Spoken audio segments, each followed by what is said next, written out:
There are places in America where the trees grow so thick, sunlight barely touches the ground.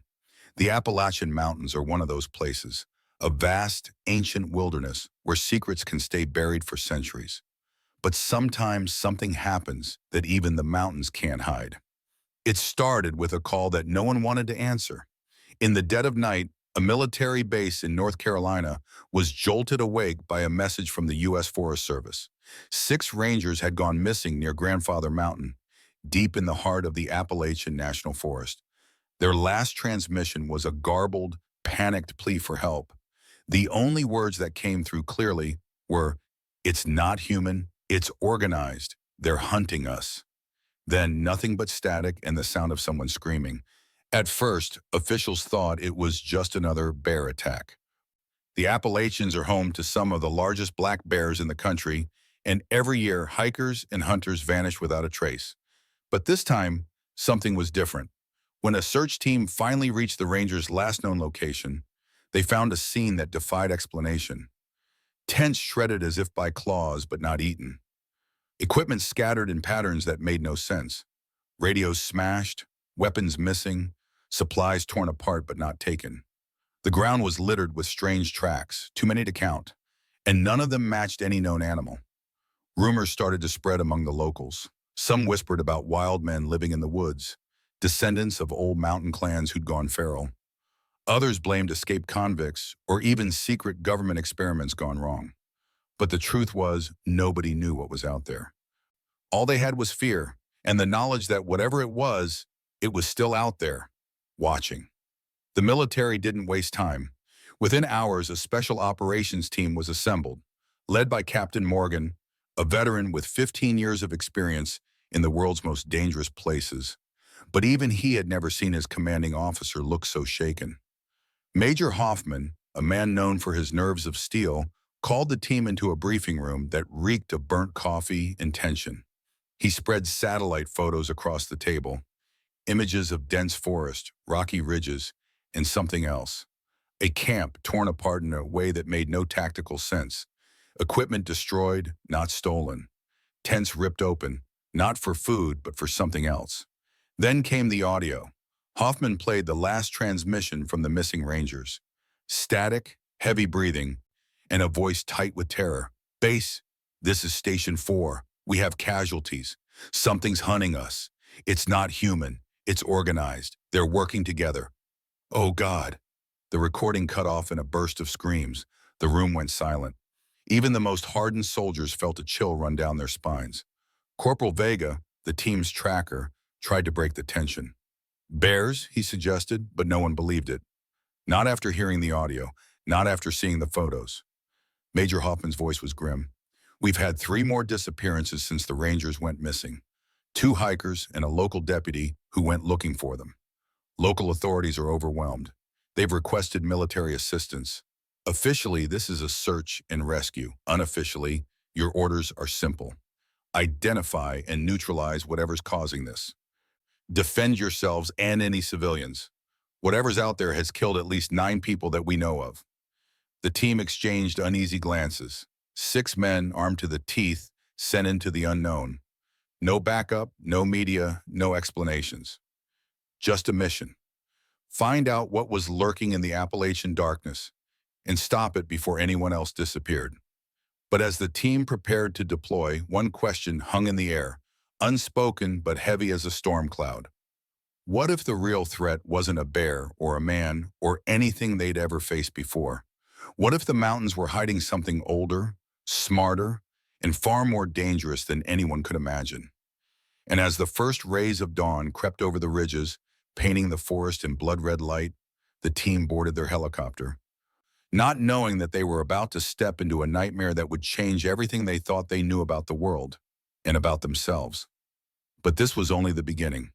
The real horror was waiting, deep in the woods, where the trees had kept their secrets and the shadows moved with a mind of their own. Section 2, The Secret Mission. The Appalachian dawn was cold and silent as the team gathered on the tarmac, their breath fogging in the thin mountain air.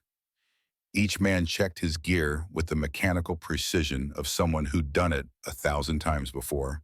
But there was an edge to their movements, a tension that came from knowing they were heading into something no amount of training could prepare them for.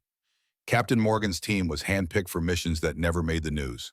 Sergeant Kowalski, his second in command, was a mountain of a man with a reputation for never flinching, no matter how bad things got.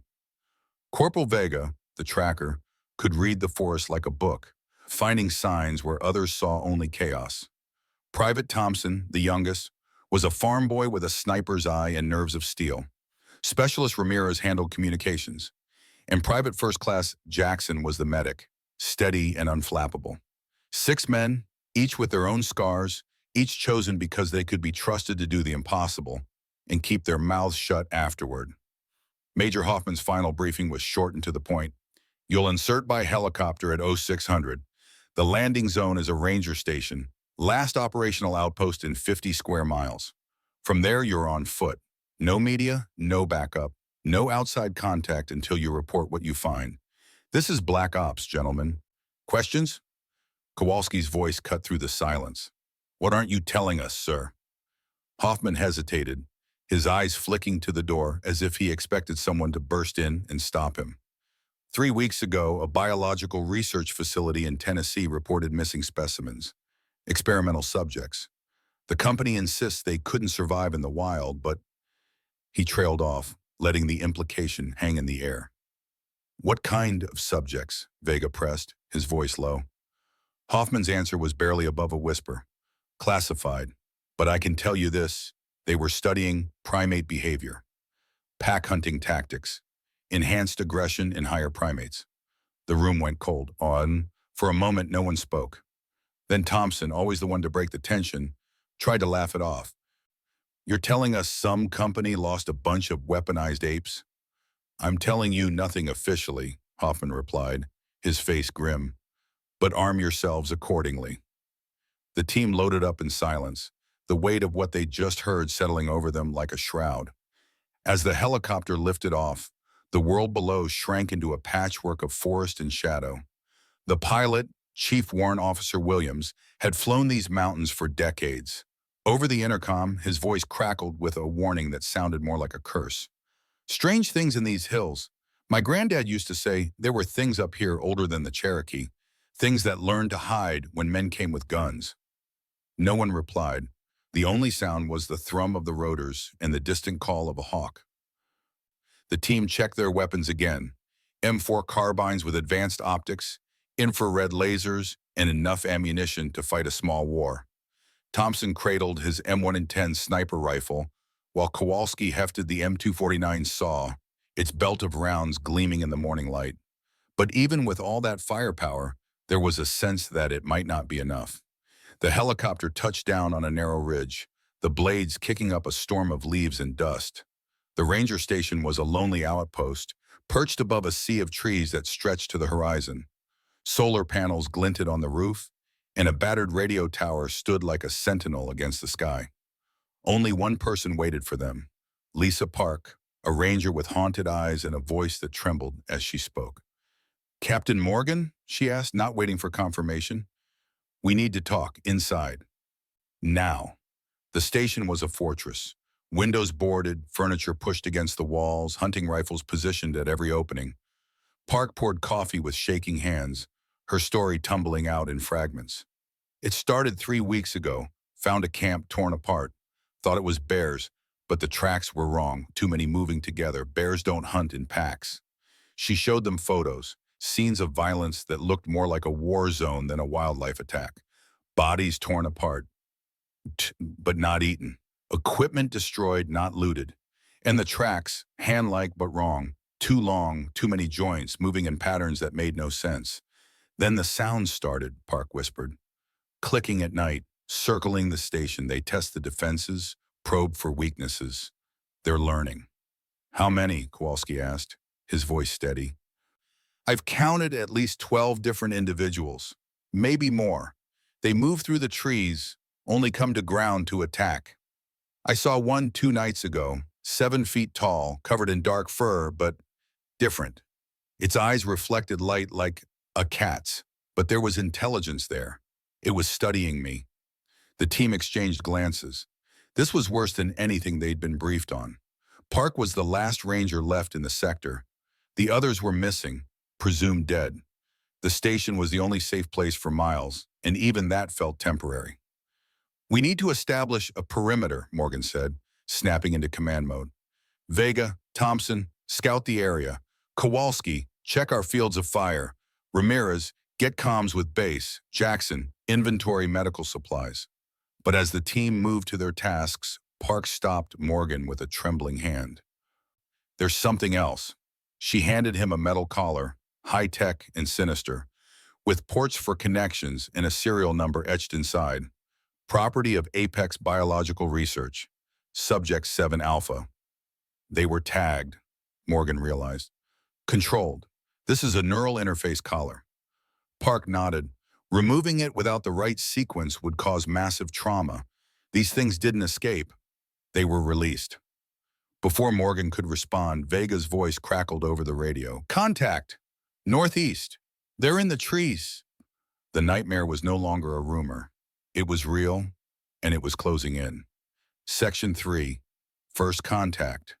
The siege begins. The forest outside Ranger Station 7 was unnaturally quiet, as if every living thing had vanished, leaving only the wind to whisper through the trees. The team moved with practiced efficiency, but even the most seasoned among them felt the weight of unseen eyes.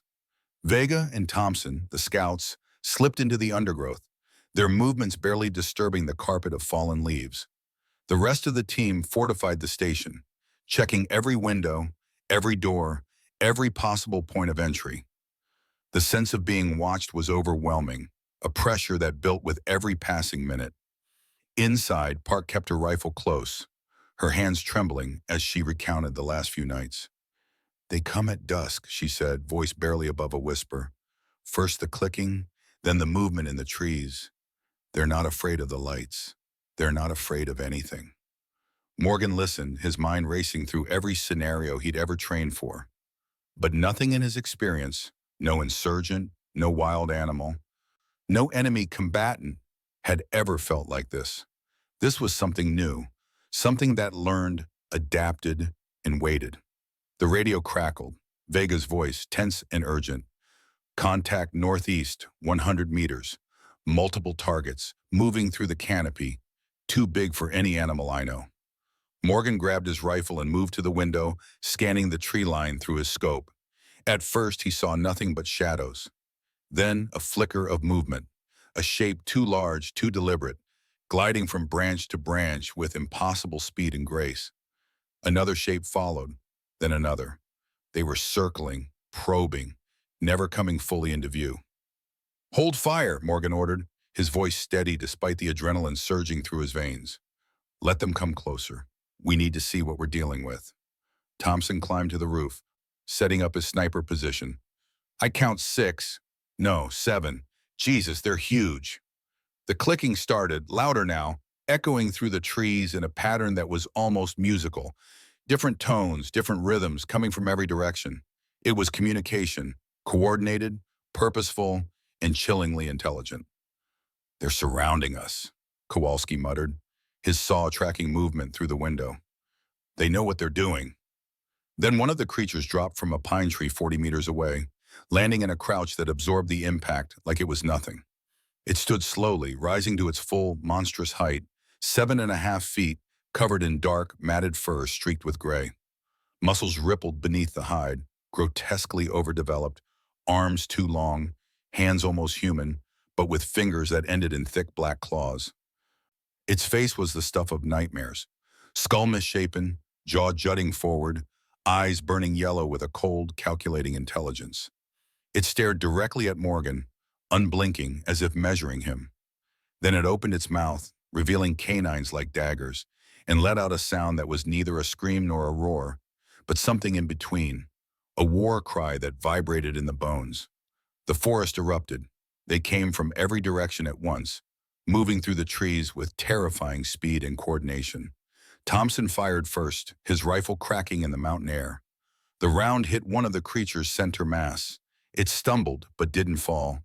Instead, it kept coming, unfazed by the impact. "Open fire!" Morgan shouted. The next 60 seconds were chaos.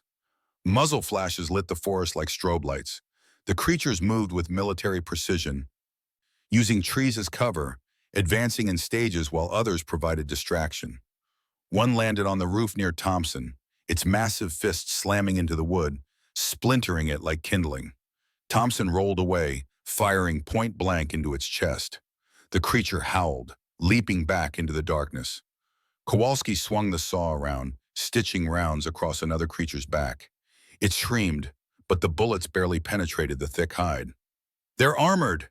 Jackson shouted, firing burst after burst. "The musculature is too dense." Vega went full of auto-o, walking his fire across three advancing from the west. They scattered, not in panic but tactically, finding better positions, flanking the station. Morgan pulled a grenade from his vest, yanking the pin and hurling it into the trees. The explosion drove the creatures back, but through the smoke, the clicking continued, relentless, organized. "They're not retreating," Park said, her voice shaking. "They're regrouping." "Inside now," Morgan commanded. The team fell back into the station, Park slamming the reinforced door behind them. Through the boarded windows, they watched as the creatures emerged from the smoke, forming a loose perimeter around the building. At least a dozen, maybe more, their eyes glowing in the fading light. "Ramirez, get base on the line. We need immediate extraction." "No joy, Captain. Something's jamming us. All frequencies are dead." Of course. It was too coordinated, too smart. These things had been designed for this.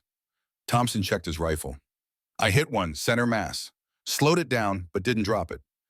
I'd need a 50 cal to punch through that muscle." "We're trapped," Jackson said, checking his ammunition. "I'm down to 4 mags. 3, Vega added grimly. Park moved to a locked cabinet, pulling out boxes of ammunition, food, and water. "The station has supplies for a week, but Captain, they're smart. They'll find a way in." As if on cue, something heavy slammed into the roof, then another impact, shaking the building. The creatures were testing the structure, probing for weaknesses. "They're learning," Kowalski said, eyes wide. "They're adapting to our defenses." Morgan studied the situation. 6 military personnel, 1 ranger, limited ammunition, no communications, surrounded by an unknown number of hostile bioweapons that were learning their tactics in real time. "All right," he said, forcing calm into his voice. "We dig in. Rotating watch, 2-hour shifts. Conserve ammunition. Headshots only if you have a clear target.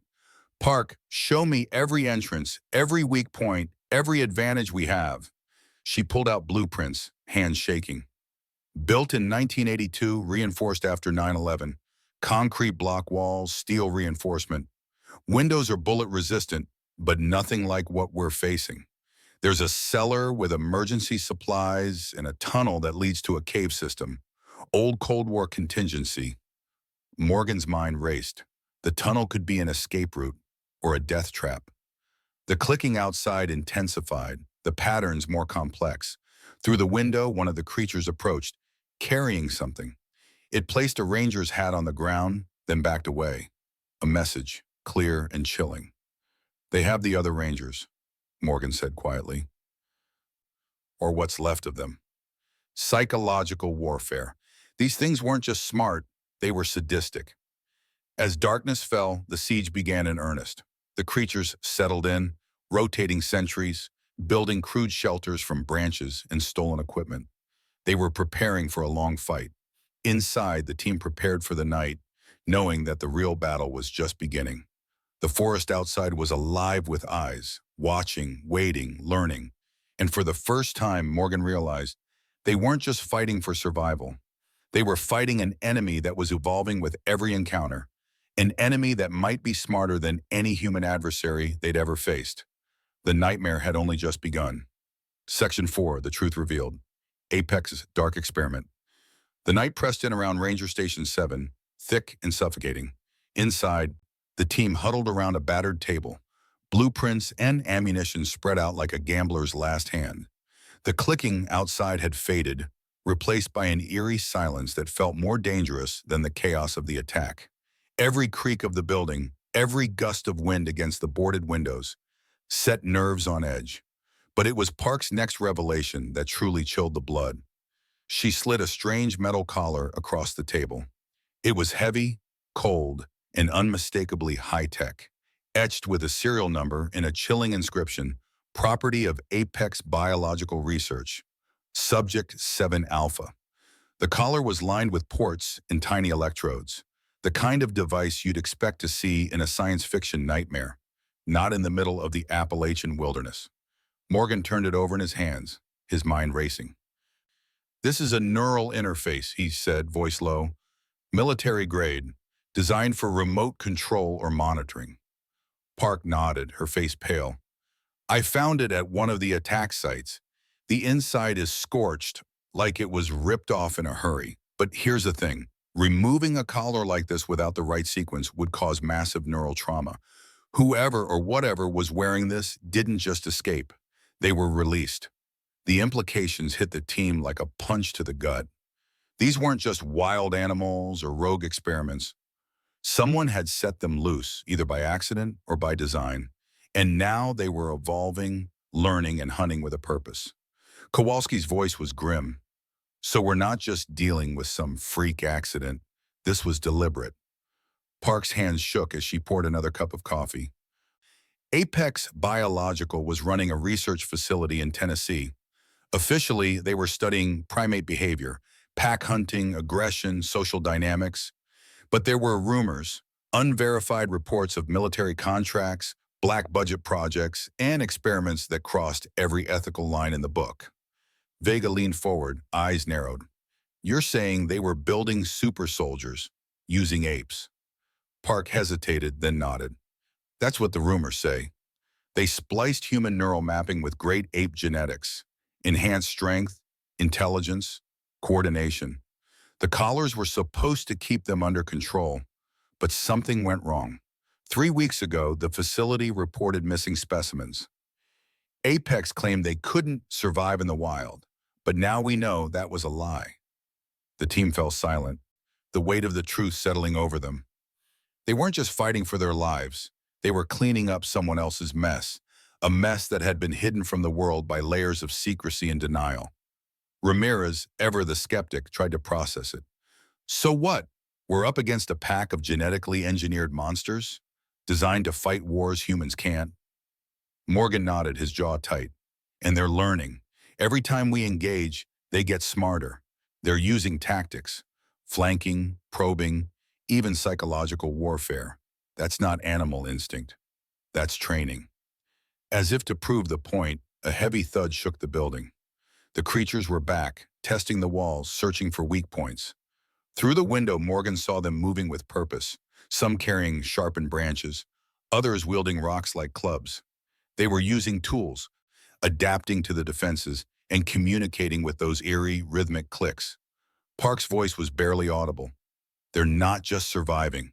They're organizing, building shelters, rotating sentries, even constructing what looks like a battering ram on the north side.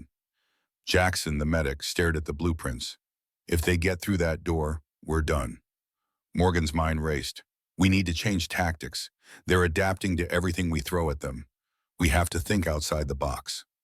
But the options were limited. The tunnel in the cellar offered a possible escape, but Park warned it led to a cave system, dark, winding, and possibly already compromised by the creatures. The radio was still dead, jammed by some unknown interference. Ammunition was running low, and the creatures outside showed no signs of giving up. Then, as if the night couldn't get any worse, Ramirez picked up a faint signal on the radio. Static, then a desperate voice. Anyone out there? This is Dr. Petrov, Apex Biological. Do not engage the subjects. Repeat, do not engage. They're designed to adapt to threats. Every encounter makes them more dangerous. Find shelter and wait for extraction teams with proper equipment. The transmission cut off in a burst of screams. The teams stared at each other, the horror of their situation is settling in. Not only were the creatures learning from every fight, but the very act of defending themselves was making the enemy stronger. The rules of engagement had changed. This wasn't just a battle for survival, it was a race against evolution itself. Outside, the clicking grew louder, more frantic. The battering ram was nearly complete. The creatures were preparing for a final assault, and the team knew they couldn't hold out much longer. Morgan looked at his team, exhausted, wounded, but still defiant. "We're not dying here," he said, voice steely. "We're going to find a way out, but first we need to buy ourselves some time." He ordered Thompson to rig the remaining grenades as booby traps, turning the station into a fortress of last resort. Park led the team through every inch of the building, identifying choke points and fallback positions. Every man knew his role. Every weapon was checked and rechecked. As the first light of dawn crept over the mountains, the creatures made their move. The battering ram crashed against the door, splintering wood and steel. Rocks and branches flew through shattered windows. The team opened fire, aiming for the head, conserving every precious round. The creatures pressed forward, relentless, their tactics evolving with every exchange. But even as the team fought for their lives, a new understanding took root. This wasn't just a fight against monsters. It was a battle against the consequences of human ambition. A secret war waged in the shadows, with the fate of the mountains, and maybe more, hanging in the balance. And as the siege raged on, one thing became terrifyingly clear. Apex's dark experiment was only the beginning. The real horror was still to come. Section 5, The Descent, Trapped and Hunted. The first rays of dawn barely pierced the thick canopy, but inside Ranger Station 7, the world was already collapsing. The battering ram crashed against the north wall, sending tremors through the concrete and steel. Dust drifted from the ceiling. The creatures outside were relentless, their tactics evolving with every failed assault. Morgan knew the station wouldn't hold much longer. "We move now," he ordered, voice cutting through the chaos. "Pack light. Ammo, water, medical. Park, you're on point. Everyone else, stay tight. We're heading for the cellar tunnel." Thompson rigged the last of the grenades as booby traps, stringing them along the main entrance and windows. If the creatures broke through, they'd pay for every inch. The team moved quickly, adrenaline sharpening their focus. The impacts above grew louder, more desperate. The creatures were no longer just testing. They were coming. Morgan led the way to the cellar hatch, heart pounding. "On my mark, 3, 2, 1, move!" They dropped into the darkness just as the front door exploded inward. The floor above groaned under the weight of massive bodies. The team sprinted for the tunnel entrance, boots thudding on concrete. Behind them, the booby traps detonated in a series of deafening blasts, buying precious seconds. The tunnel was black and cold, carved from bedrock and reinforced decades ago. Their flashlights cut thin beams through the dust, shadows dancing on rough stone walls. Park led the way, her memory of the old mining passages their only guide. The clicking echoed behind them, growing louder, more urgent. The creatures were following, but cautiously. The confined space robbed them of their speed and agility. "Contact rear!" Thompson shouted, spinning and firing controlled bursts. In the muzzle flash, Morgan saw them, 3 hulking shapes forced to crawl on all fours in the narrow tunnel. Thompson's round struck home, the confined space making misses impossible. The creatures fell back, snarling, but the team knew it was only a matter of time before they tried again. They reached the first junction, 3 passages branching off into darkness. Park's voice was steady, but her eyes betrayed her fear. "Left goes deeper into the mountain. Right leads to Station 5. Middle is an old shaft, mostly collapsed." "Right," Morgan decided. "We stick to the plan." They moved quickly, the sound of pursuit growing behind them. The creatures were calling more, their clicks echoing through the tunnels, coordinating a hunt. But something was different now. The clicks were becoming frantic, almost panicked. Vega, ever the observer, whispered, "They don't like being underground. This isn't their territory." It made sense. The creatures had been engineered for forest combat, for speed and agility among the trees. Down here, in the claustrophobic dark, their advantages were blunted. But the team's relief was short-lived. "Captain, I'm getting signal," Ramirez said suddenly, fiddling with his radio. "The rock must be blocking their jamming. Mayday, mayday, this is Ranger 7. Request immediate extraction." Grid reference. A massive impact ahead cut him off. The tunnel shook, dust and rock raining from the ceiling. "Cave in," Park shouted. The passage to Station 5 was blocked, Tons of rocks sealing their only planned escape. They were trapped. Behind them, the clicking grew louder, echoing off the stone. Ahead, only a wall of rubble. Morgan's mind raced. The middle shaft, can we dig through? Maybe, Park said, but it would take hours. Then we make our stand here. They formed a defensive position at the junction, backs to the wall, weapons trained on the darkness.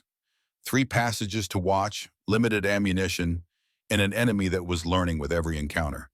The silence was suffocating, broken only by the drip of water and the team's ragged breathing. Why aren't they attacking? Jackson whispered. They're thinking, Morgan replied. Planning. A new sound echoed from the left tunnel, not clicking, but scraping. Metal on stone. Ramirez's face went pale. What are they doing? Morgan's blood ran cold. They're using tools. They're going to try to dig around us. Suddenly, an explosion rocked the tunnel, knocking everyone to the ground. The creatures had used something, maybe mining equipment from another station, to blast the side tunnel. Dust filled the air, choking and blinding. Through the chaos they came, not charging but advancing in bounds, using the dust as cover. The team fired blind, muzzle flashes strobing the darkness. Something massive grabbed Vega, lifting him off his feet. Kowalski turned the saw on it, rounds sparking off the tunnel walls. The creature dropped Vega and retreated, but the damage was done. Sound off, Morgan commanded. Everyone responded, but they were hurt. Vega's shoulder dislocated, Jackson bleeding from a gash across his forehead, ammunition running dangerously low.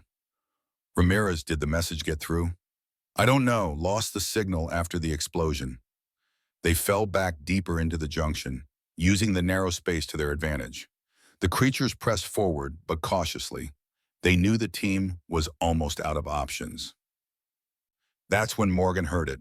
A different sound from the blocked tunnel to Station 5. Digging, but from the other side. Someone was coming. Park's eyes widened. Someone's coming. From the other side. The creatures heard it too. Their clicking became agitated. Some pulled back, moving toward the Station 7 tunnel. The rock wall exploded inward, and through the dust came figures in military gear. Special operators, but not regular army. Their weapons looked like something out of a science fiction movie. Captain Morgan, the lead operator called, voice distorted by a mask. Colonel Hayes, Task Force Prometheus. We're here to clean up Apex's mess. The operators moved past the team, weapons raised. When the creatures charged, Morgan saw why they needed special equipment. The operators' weapons fired electrical rounds, neutralizer rounds, Hayes explained, that disrupted the creatures' enhanced nervous systems. The creatures convulsed and dropped, paralyzed but not dead. How many are there? Morgan asked, breathless. In this area, about 60, over 200 spread across 3 states. The firefight in the tunnels was brief. Hayes' team was prepared, equipped, and trained for exactly this threat. The creatures fell one by one, their intelligence no match for weapons designed specifically to counter them. When the dust settled, Morgan's team was led out of the tunnels, blinking into the pale morning light. Helicopters filled the sky, the military establishing a perimeter that stretched for miles. The nightmare in the tunnels was over, for now. But as Morgan looked back at the cave entrance, he knew the real war was just beginning. The creatures had learned, adapted, and survived. And somewhere in the darkness, they were already planning their next move.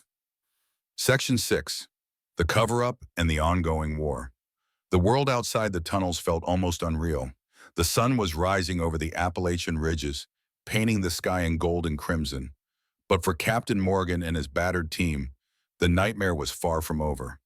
They were whisked away to a makeshift field hospital, a sprawling tent city that had sprung up overnight in a remote valley. Helicopters came and went, ferrying the wounded and the dead, while soldiers in unmarked uniforms patrolled the perimeter with grim determination. Morgan sat on a gurney, a medic stitching a cut on his forehead he didn't remember getting. Around him, his team was scattered, Vega's shoulder being reset, Jackson's wounds cleaned. Thompson sedated after what the doctors called acute stress reaction. Kowalski sat nearby, methodically cleaning his weapon, his face a mask of silent fury. The air was thick with the smell of antiseptic, sweat, and something else. Fear. Colonel Hayes, the man who'd led the rescue in the tunnels, appeared at Morgan's side. He looked exhausted, his uniform rumpled, eyes bloodshot, but his presence radiated authority. Captain Morgan, you and your team did outstanding work. You kept those things contained long enough for us to respond. Most units would have been overrun in the first assault. Morgan shook his head. We got lucky. Hayes gave a humorless smile. No, you adapted. That's why I need you now. What you've seen, what you know, it's classified beyond anything you've dealt with before. Understood? Morgan nodded. He'd seen enough to know that some secrets were better left buried. Hayes continued, his voice low. Apex Biological was running a black budget program for the Department of Defense, Project Nemean. The goal was to create enhanced soldiers, using great ape genetics, human neural mapping, accelerated learning, pack coordination. They succeeded too well. The subjects started showing signs of self-awareness, problem-solving, even rebellion. When Apex tried to clamp down, the subjects coordinated a breakout, killed 17 staff, and vanished into the mountains. Morgan's blood ran cold. Why wasn't the military informed immediately? Hayes's laugh was bitter. Apex thought they could fix it quietly, hired private contractors, hunters, trackers, all dead or missing. By the time they admitted failure, the subjects had established territories across the range. And now we're in a race against time. Park, now in borrowed fatigues, approached. Colonel, my superiors want to know when we can return to normal operations. There is no normal anymore, Hayes replied. We're evacuating a 200-mile corridor. Official story is a chemical spill from a derailed train. The real operation will take months. We have to hunt them all down. Jackson, overhearing, joined them. But they were all male specimens, right? That's what the briefing said. Hayes shook his head. Apex lied about a lot. The females were kept in a separate facility. They escaped 3 days before the males. We think they coordinated the breakout. They've been communicating for months, possibly using subsonic frequencies we can't detect. This isn't just an escape, it's a migration. They're establishing breeding populations in the most remote parts of the Appalachians. The implications were staggering. Morgan felt the weight of it settle on his shoulders. How do you stop that? Hayes looked him dead in the eye. We need teams who've faced them and survived, who understand how they think, how they adapt. I'm assembling hunter-killer units. Small, mobile, specially equipped. I want you to lead one. Morgan glanced at his team, exhausted, wounded, but still standing. What about our current assignments? Already cleared with your commanders. This takes priority over everything. The subjects are using tools, setting traps, coordinating attacks. Every day they're free, they learn more. We've had reports of them raiding camps, watching highways, testing responses. And the civilians? Morgan asked. Evacuation is ongoing. We're telling them chemical spill, forest fires, anything to get them out. But the mountains are vast. We can't reach everyone, especially the isolated communities. That's where you come in. Over the next 3 days, Morgan's team trained with Hayes's task force. The new weapons were unlike anything in the standard arsenal. Neutralizer rounds that disrupted the creature's nervous systems, sonic devices that scrambled their communication, thermal suits to mask heat signatures, and tracking systems that could detect the electromagnetic signature of the neural implants. Even removed, the implants left a trace, a fingerprint in the nervous system that could be tracked from half a mile away. They pored over every scrap of intelligence, trail camera footage of the creatures moving in formation, satellite images of their camps, autopsy reports from the few that had been killed. Park showed Morgan a photo from one of the camps. They're making tools, not random ones, water collection systems, food storage. They're not just surviving, they're building infrastructure. Thompson, during a briefing, asked the question on everyone's mind, how smart are they, really? A tech specialist answered, near human intelligence, but with different priorities. They process spatial information faster, have perfect memory for terrain, can coordinate without words, but abstract thinking, long-term planning, those seem limited for now. Vega, still nursing his shoulder, wasn't convinced. Seem limited? You don't know for sure. The specialist shook his head. No, they keep surprising us.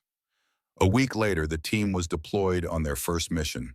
A family had gone missing from a cabin near the Tennessee border. The pattern was the same: cabin torn apart, supplies untouched, strange tracks everywhere. They tracked the creatures through the forest, weapons ready, nerves stretched to the breaking point. The smell hit them first: death, but not old. They found the missing family, partially buried, their bodies cached like prey. Three of the creatures were there, sitting around the supplies. Morgan gave the order. The team fired, neutralizer rounds dropping the creatures in convulsions. As they secured the captives, the clicking started all around them. An ambush. The creatures came from every direction, but this time the team was ready. Sonic disruptors wailed, breaking their coordination. The firefight was brutal, but the team held their ground. In the chaos, Morgan heard something that chilled him to the core. One of the paralyzed creatures was trying to speak. Not just mimicry, but real words. Stop hurting us. For a moment, Morgan hesitated. He saw not a monster, but a thinking being, pleading for its life. Then it smiled, baring its canines, and he realized this was another adaptation. They were learning to manipulate, to deceive. The extraction helicopter arrived, miniguns blazing. The remaining creatures retreated, organized and efficient, taking their wounded and vanishing into the forest. As the team loaded the captives and their own wounded, Morgan looked back at the trees. Dozens of eyes watched from the shadows, learning, waiting. The war had only just begun, and the enemy was evolving faster than anyone could have imagined. Section 7. Evolution in the Shadows. The war in the mountains was nothing like the team had ever faced. Every mission blurred the line between hunter and hunted. The creatures, once just rumors and shadows, were now a living, breathing nightmare, adapting with terrifying speed. Each encounter left the team more shaken, more uncertain about what they were truly fighting. Over the next month, Morgan's unit was sent on 15 operations. Each time, the enemy was harder to track, more elusive and disturbingly organized. The creatures learned to avoid sensors, jam communications with their own biological signals, and even set false trails to lure the team into ambushes. It was as if the forest itself had turned against them. Every broken branch an echoing click, a warning that they were being watched. But the most disturbing discovery came when they found evidence of the creatures teaching their young. Yes, young. Juvenile subjects, smaller but faster, with eyes just as intelligent and calculating as the adults. They were breeding, and the new generation had never known captivity. Born free in the mountains, these offspring were even more adaptive, more cunning, and more dangerous than their parents. The military's response escalated. Apache helicopters thundered overhead. Drones swept the ridges, and entire valleys were cordoned off under the guise of disaster management. But the creatures adapted to that too. They retreated deeper into the cave systems, places where no machine could follow, where only humans on foot could hope to track them. The mountains became a war zone, but the real battle was happening underground, in the endless darkness beneath the Appalachians. Morgan's team was changed by the conflict. Vega, the tracker, was lost during a disastrous operation near the Virginia border, a day that would come to be known as Black Thursday. The ambush was perfect. The creatures had learned the team's insertion patterns, their tactics, even their weaknesses. They struck with improvised weapons, spears, deadfalls, even primitive explosives made from mining supplies. 3 teams went in, only 1 came out. Vega held the line so the others could escape, his saw chattering until it went silent. They never found his body. After Black Thursday, the rules changed. No more capture missions. The new order was simple: kill on sight. The military brought in heavier firepower, but the creatures simply went deeper, vanishing into cave networks that stretched for hundreds of miles. The war became a shadow conflict, fought in darkness, with no clear front lines and no end in sight. 6 months after first contact, Morgan stood at the entrance to Howling Cave, the deepest known cave system in the Appalachians. His team, battered but unbroken, prepared to descend into what command called the final stop, the subject's last known stronghold. Kowalski was still with him, his arms crisscrossed with scars from close encounters. Thompson had become more than a sniper. He was a hunter, able to predict the creature's movements. Jackson, though still limping from his wounds, had become the team's moral compass. Ramirez, the tech specialist, had modified their equipment in ways that weren't in any manual. Park, now officially part of the unit, was their guide through the labyrinthine darkness. They were joined by three new members: Sergeant First Class Washington, a demolitions expert named Cooper, and Dr. Sarah Frost, a biological warfare specialist who had once worked for Apex before blowing the whistle on their experiments. Frost's presence was a constant reminder of the human hand behind the nightmare. Biosigns are strong, Frost said, studying her scanner. At least 50 subjects within a 2-mile radius below us. But these readings, they're different, more complex, more organized. They've been down there for months, Park said. No contact with the surface except for raids. Whatever they're doing, they've had time to do it. The descent into Howling Cave was like entering another world. The entrance was massive, carved by water over millennia, and the darkness inside was absolute. Their lights barely penetrated the gloom. The air was cold and damp, filled with the distant sound of dripping water and the occasional unsettling echo of movement. Inside, the team found evidence of a society in the making. The first chamber they entered was a nursery, dozens of nests made from stripped vegetation and stolen materials, each one cradling an infant subject. These weren't the grotesque monsters the team had come to expect. They were smaller, more proportioned, their features almost human. Their eyes, though, were the same, yellow, intelligent, and unsettlingly aware. "They're evolving," Frost whispered. "Each generation is moving away from pure ape genetics. They're becoming something new." The deeper the team went, the more signs of civilization they found. Tools, stone knives, wooden spears, even early attempts at written communication, symbols carved into the walls. The creatures had cultivated bioluminescent fungi for light, built shelters from stone and salvaged debris, and organized their society with a level of planning that was impossible to ignore. "They're not just surviving," Cooper said, awe in his voice. "They're building a civilization in 6 months." Frost nodded. "Their learning is accelerated. What takes humans generations, they're achieving in months. If this continues..." She didn't need to finish. The implications were clear. At this rate, the creatures would surpass humanity in intelligence, adaptability, and perhaps even empathy. The team finally reached the main colony, a vast cavern lit by the soft blue glow of fungi. Structures rose from the floor, not random piles, but carefully constructed dwellings. Dozens of subjects watched from the shadows, their eyes reflecting the team's lights. But they didn't attack. They simply watched, waiting. Then, from the largest structure, a figure emerged. The Alpha, her scarred, walking upright with a bearing that radiated authority. It approached, hands visible, and stopped 20 feet away. "You, Morgan," it said, the words heavily accented but unmistakable. "We know you. Through the memories of those you captured, those you killed. We know all of you." The team froze. The Alpha continued. "We learn, we grow, we serve. We want no war, only to exist." Morgan's voice was steady, but his mind raced. "You killed civilians, rangers, soldiers." The Alpha's eyes narrowed. "After you attacked first. After you hunted us. We are not animals. Not anymore. Apex made us to be weapons. We choose to be more." The moral line blurred. The team was faced with a choice: complete their mission and destroy the colony, or recognize the birth of a new intelligent species. The Alpha offered a deal.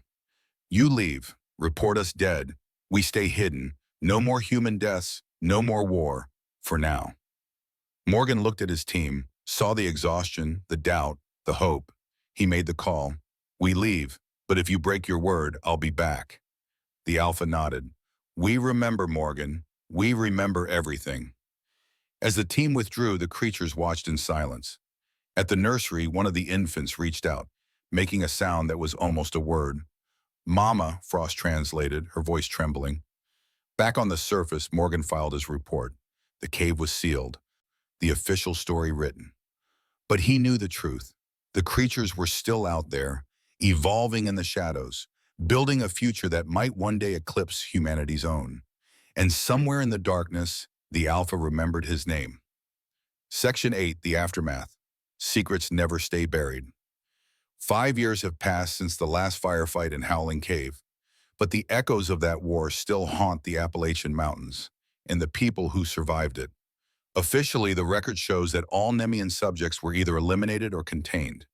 The government declared the region safe, the chemical spill story faded from the news, and tourists returned to hike the ancient trails. But beneath the surface, the truth was far more complicated and far more terrifying. Captain Morgan never really left the war behind. He became one of the Watchers, part of a shadowy unit tasked with monitoring biological anomalies, an assignment that was never discussed in public, never acknowledged in any official document. His team scattered in the years that followed. Thompson retired, saying he'd seen enough evolution for one lifetime. Jackson became an instructor, teaching new recruits how to fight enemies that didn't play by human rules. Ramirez moved into tech development, designing new systems for tracking and communication.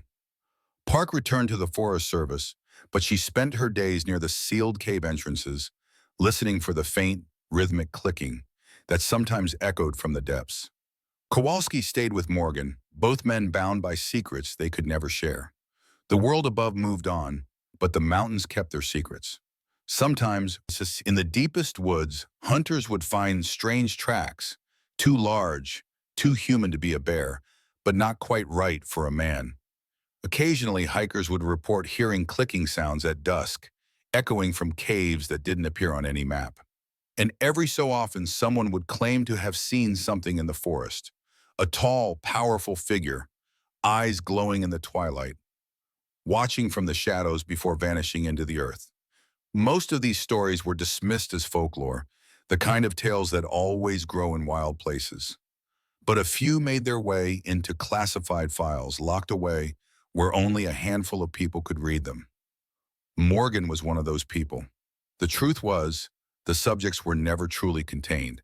The cave entrances were sealed with concrete and steel, motion sensors and cameras installed, and a permanent guard post established. But the Appalachians are riddled with underground networks, caves, tunnels, and fissures that stretch for hundreds of miles. The creatures had other exits, other ways to move unseen. They kept their word for a time. The attack stopped. No more missing hikers, no more dead rangers, but the Watchers knew it was only a matter of time before something changed. Frost, the biologist who had once worked for Apex, dedicated herself to studying the few captured subjects. Her reports became more unsettling with each passing year. The creatures in captivity were teaching themselves to read and write, to speak multiple languages. Their children, born free in the mountains or in captivity, were even more remarkable. IQ tests off the charts, physical abilities beyond Olympic athletes, and something else: empathy. They cared for each other with a depth and complexity that seemed almost human, and sometimes even more so. But the most disturbing development came from the field. Satellite reconnaissance, using technology capable of penetrating deep underground, began to pick up signs of settlements, entire colonies hidden far below the surface. Thousands of subjects, maybe tens of thousands, living in a world of their own making. And they weren't just surviving anymore. They were building. Frost's last report included images of structures unlike anything seen before. Part biological, part technological, grown from the unique understanding of their own bodies and the electromagnetic networks that once controlled them. They were developing their own technology, not borrowed from humans, but something new, something alien. Morgan read the report late one night, the words burning into his mind. The question was no longer if the subjects would emerge from the mountains, but when. And when they did, what would they be? Conquerors seeking revenge for the horrors inflicted on them, or equals, hoping for a place in a world that had tried to destroy them? The government's response was predictable. More watchers, more surveillance, more contingency plans. But Morgan knew that no amount of concrete or steel could hold back evolution forever. The real test wasn't whether humanity could contain what it had created, but whether it could accept that it was no longer alone at the top of the food chain. Sometimes Morgan would return to the mountains, hiking alone through the misty forests. He'd pause at the edge of a forgotten cave, listening for the faint, melodic clicking that had once haunted his dreams. He wondered about the Alpha, the leader who had spoken his name, who had offered peace in exchange for secrecy. Did the Alpha remember their deal? Did it still hope for coexistence, or was it preparing for something else? The world above remained blissfully ignorant, but the Watchers knew better. They saw the signs. The sudden disappearance of wildlife in certain valleys, the strange electromagnetic readings that defied explanation, the rare but chilling encounters with creatures that should not exist. Each incident was investigated, documented, and then buried in classified files. But the pattern was clear. The subjects were growing in number, in intelligence, and in ambition. Frost's final warning echoed in Morgan's mind. They're surpassing us, just as predicted. The next generation is already here. The question isn't if they'll reveal themselves, but whether we'll be ready when they do. Morgan thought of the infant in the nursery, reaching out with a word that was almost mama. He thought of the Alpha, asking for nothing more than the right to exist. And he wondered if the real test was not for the creatures, but for humanity itself. Could people evolve past their fear, past their need to control, past the arrogance that had led to the creation of the Nemean subjects in the first place? The Appalachians remain quiet now, but it's not the quiet of peace. It's the quiet of waiting, of preparation, of evolution happening in the darkness below. Somewhere in those depths, the Alpha remembers Morgan's name, remembers the deal, remembers everything. And Morgan remembers too. Because some secrets don't stay buried forever. Some grow, change, and eventually emerge into the light. When that day comes, the world will have to decide. Will it fight what it doesn't understand? Or will it finally learn to coexist with the new intelligence it had helped create? The mountains are patient. They've seen civilizations rise and fall. And now, deep beneath their roots, something new is waiting, watching, learning, becoming. And the real horror, the real hope, is that this time humanity might not be alone.